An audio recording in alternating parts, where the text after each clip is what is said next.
These are the facts that we know. The population is growing, our fossil fuel resources are finite, and if we keep using energy at the rate and the way we are, we will run into big problems.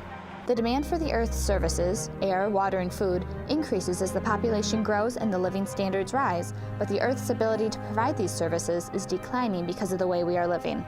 We are destroying the system we are dependent on by relying on fossil fuels, chemicals, polluting our environment, and demolishing nature. The ecological footprint model is a measure of the total population's consumption versus the ability of the Earth's space to provide the resources necessary for that consumption, as well as the absorptive capacities of that same land to absorb the waste. The ecological footprint model would suggest that we're already spending beyond the interest of the evolution of the Earth. If we don't change our consumption habits, we will need another Earth to fulfill our demands. But if we become more energy smart about our ecological footprint, we can be back to relying on only one planet by 2050. This is sustaining the future.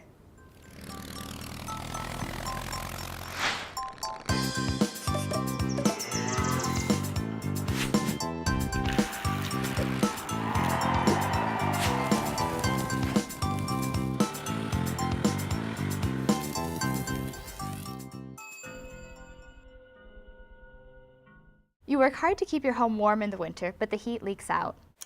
You work hard to keep your home cool in the summer, but the heat rushes in. The annual energy bill for a single-family home is $2,200, and the majority of that cost goes towards heating and cooling. To help lower your bills and be more efficient and earth-friendly, consider using these energy usage options. The number one thing that people have a problem with is air leakage in their home. And it's hard to kind of get a handle on that or visualize it, but if you could take a look at your home that's probably 1,200 square feet, this thing needs to exchange about 1,200 basketballs full of air every hour. Okay. I would guess, without testing it, which you really need to do, that this thing's passing 2,400 basketballs an hour through here. So you might ask, how does that many basketballs get in and out of my home every single hour? Because a lot of people think, boy, those windows really leak. Right. Well, let me share with you, that's not really the case. No. The number one area that air leaks in our home is in our ceilings. Okay. But it's also, as that leaks, it's sucking air in through your basement. Okay. And when it sucks that air in through the basement, it warms up, it rises, and it leaks out the top. Okay. And actually, we're rotating that air through just like crazy, right? Mm-hmm. Well, we slow that down a little bit, we keep that tempered air that we've paid to heat and cool where we designed it to be. Now, I know that you've done some remodeling. Yes. And we just put in these awesome can lights. Yes. Well, guess what? I refer to the can lights What? as the devil Oh, man. in air leakage. Every one of these is leaking about 3.5 square inches of air. Okay. And we've got very hot bulbs in there, so that's creating heat, so it's just sucking that air out. As that's hot in there, boy, it just sucks it out through those holes. There is an instrument that can be put over that and sealed in the attic that's fire safe and real safe and all of that, and it stops all that. Now, I think we counted 9 new can lights in here. 9. I wish I would have known this before we put them in. Well, that's okay, you can do something about it. But one of the things we never really think about is the top wall plates in our house, where the drywall attaches to the 2x4s. Every one of those seams leaks a little tiny bit. But in a home like this, we've got 1,000 linear feet of wall space up there. So it's 1,000 times a little tiny bit. Which it adds adds for a up. lot. Yes. We also in the kitchen here have bulkheads, which were very prevalent in the 1970s, right? Well, I can tell you the top of all of those, if we had one of our infrared guns today and we're shooting it, we'd see that that thing would be just red hot from the heat that's in your attic. So that has to be covered with foam board and sealed, and then we insulate above it. Okay. Make sense? Yes, it does. All right. Well, the good news is we have a high efficiency furnace. Okay. Now, once we heat or cool that air, it's important that we get it to where it's supposed to go. Right. Okay? That's the important and part. that comes down to this, Okay. and that's our ductwork, right? Yes. And as you take a look at the ductwork, you're going to see all these little seams around Everything. the whole thing, right? Yes. Have you ever tried to suck liquid through a straw where it had a little slit in it? Yes. Have you? Yes. It's frustrating, isn't Yes. it? Just can't get it. Right. Well, this duct system is very similar. Okay. And we're paying for it, and we're pushing that air out, right? And right now while that's on, where this little hole is, you gotta just feel the air that's going right there. Okay. Right? So I'm assuming that hole shouldn't be there. That hole shouldn't be there. Okay. And that's lessening the pressure of getting that master bedroom that's way down the line, or your front bathroom, right? Okay, yep. And you know, that's a little bit of an extreme one. That was probably put in there for duct cleaning sometime or inspection like that one, so it should have a plug in it. But this is just real typical. And I can okay. stick my pen or pencil right in a hole, right? Yes. Well, you have thousands of linear feet around this thing, and even see how the finish of this isn't real smooth? Right. I mean, it's just blowing Looks like out. it's bowing out a little Yeah, bit. it's just blowing out pressure like crazy.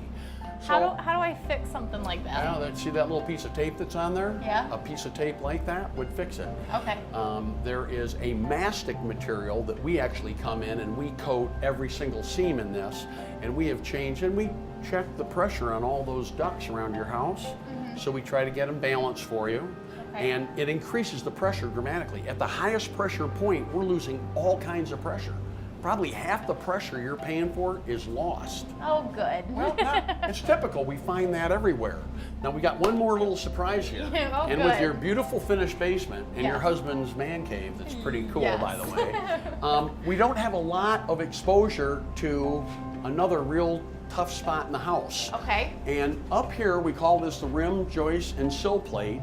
And with modern day or old day construction practices, that's a place of great leakage. Okay. And even without my blower door on and my smoke pencil and my infrared gun, I can tell that we have them here because common signs are you have spiders. And you Okay. have spiders because there's air leaking in there that's bringing in little bugs and little stuff, so spiders will put their webs up there so So they can can eat. eat it. The other thing is we've got a great illustration up here in the corner where you have a little bit of fiberglass insulation. And in this one and this one, you can see they're still pretty and pink, Right, right. So we're not getting as much air infiltration through there as we are in these back two. Right. Okay, see how dirty that is? Yes. That insulation has become a filter. So as it's pulling that dust through, the filter is picking up the dust and the dirt. So that's And a the air sign is leaking out. we've got severe leakage there. Okay. For sure. Does that happen since we can't see any more other places like that in my finished basement? Does that mean it's around the whole house doing that? It does. Okay. And the good thing here is that means we couldn't treat or do anything about half of your house. Okay. The good news is we could do something about the other half of your house. Okay. And it's really the interesting thing between green building standards and retrofitting these homes. We're not going to tear the whole ceiling out of your basement. Right. Right? But if we Right. can cut down on the full lid in the attic and we can get half of this, we might take that basketball per minute transfer, right? Yes. And get rid of, 3/4 of what we need to. Maybe we won't get 100%, but you know how much more efficient that's going to make things and how much Right. more comfortable it's going to make your house? Right. It's huge. In addition to that ductwork that we saw downstairs, this is another place the air will leak dramatically in the house. And it just seems like it's a little thing. And if we can get a close-up here, guys, we're going to see little air leakage around this air duct. And I would share with you that this one actually looks pretty good, but think that we've got 20 or 30 of these air ducts in the house. These are all leaking a little bit, and that means we're cooling air that hits this deflector, and it turns it right back down in around our framework, and we're heating the under part of the floor, which is not what we want to heat. And you think, once again, it's not a lot, but we've got 20 or 25 of them in the house. They're all leaking a bit, and that means we're not getting the cool air we're paying for to where we want it. Energy Star appliances don't cost that much more today, so certainly when you change those out, it really pays to do it. Doesn't cost much more in it, and there is a savings in it. I've got to say, it's not always as extreme as we may think, but that depends on the age of the unit too. Okay. You know, those old refrigerators, they were a little tough. The newer ones are much better. So when replacing, definitely go with Energy Star appliances. The other couple things that I would share with you is there are low flow toilets today. Okay. And that's a real big plus. This looks like a more modern one, and that's very good. When it comes to our faucets, There are low flow faucets. This looks like it's an updated model, and almost anything that's sold today is much, much better than the others. Okay. And then I'm very proud of you and have to give you brownie points that I saw that we had CFL light bulbs in our light fixtures. Yes. And a lot of people don't know this, but if you can convert to those, they will save you 2/3 of the money that you're spending on your lighting in your house. So that's a real big nugget that you can do yourself. Okay. And I think the other thing, we talked about the appliances in the kitchen, just any of the new appliances you buy. The nice thing with the whole advent of this industry is the really efficient stuff just isn't costing much more than the regular. So, and in the long run, it could save you money. oh, it definitely will save you money. It may not seem like you're saving the world with those simple home improvements, but it all adds up. If you make the change, if your neighbor does it, if your friends do it, it's the multiplying effect. You are making change and saving change. Coming up after the break, we'll take a look at how to save money at the place where Americans spend 14% of their lives. Welcome back. Recently, Michigan Energy Options has begun conducting energy audit walkthroughs at several local businesses to try and establish a baseline of how much energy the greater Lansing area actually uses. During their studies, they collect information about the efficiency of heating and cooling systems, as well as how much energy is lost through poor insulation. In the U.S. alone, nearly 40% of the total energy used is used in buildings, according to the U.S. Energy Information Administration. Lighting, heating, and cooling consume much of this energy, and there are many opportunities to save. Switching to more efficient lighting, such as LEDs or compact fluorescent bulbs, can cut energy use dramatically. Because they last so much longer, they also reduce waste and replacement costs, often paying for themselves in just 2 to 3 years. Conventional light bulbs waste most of their energy as heat, which then requires even more energy in cooling to counter the temperature. Let's take a look at what Michigan Energy Options found during their study. The first thing that we did was walked around the outside of the building and got all the exterior dimensions, the slab, the walls, the windows, and then when we came in, basically we're looking at the sizing of the equipment, the capacity of the heating, cooling equipment, ventilation. We want to make sure that the sizes of the equipment's going to satisfy the needs for the building, considering the thermal envelope.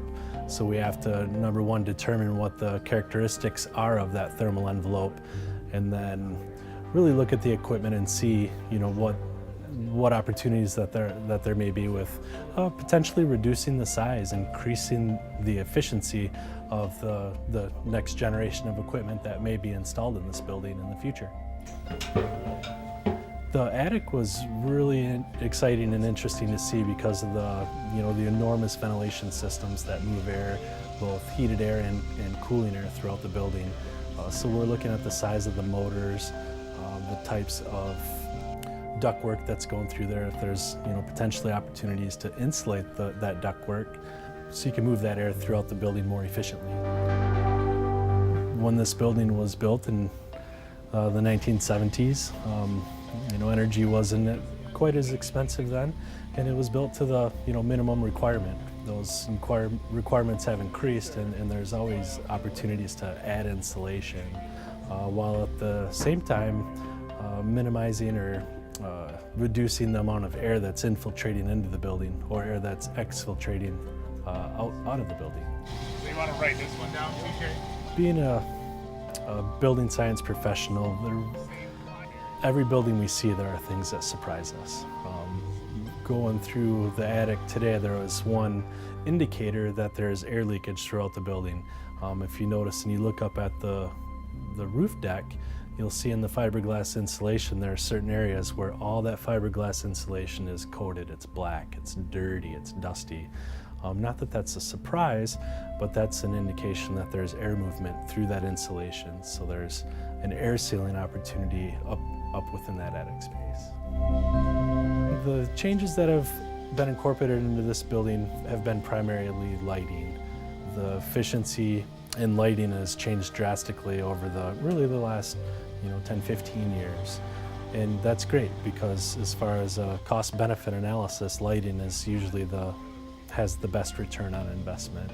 What's really exciting about energy efficiency is for every dollar that you invest, we expect to get $3 or $4 back in return. So with investments like that, and by doing that annual utility bill analysis, you can measure the effectiveness of those investments.